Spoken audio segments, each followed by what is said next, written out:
So one day I was watching third grade. It was raining. We were inside the class. We were having PE inside the class. I let them play Gaga. So all the kids were getting along. Everyone's behaving. Everything looks perfect, right? Because I used to have a lot of bad kids in the class when I first came there. Gave them prizes, helped them to behave, motivated them. Everything was perfect.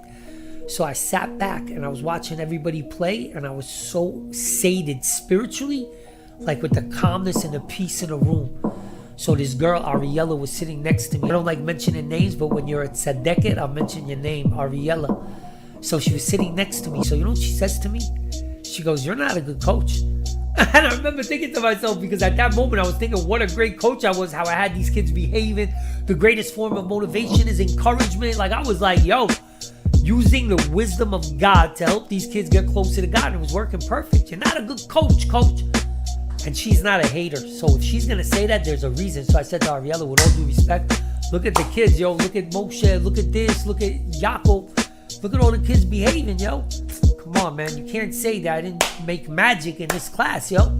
She said, let me ask you a question. When a kid misbehaves, you buy them prizes to get them to behave, right?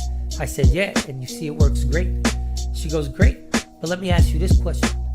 Do you give prizes to the good kids who already behave? So I said, no. She said, now you know why you're not a good coach.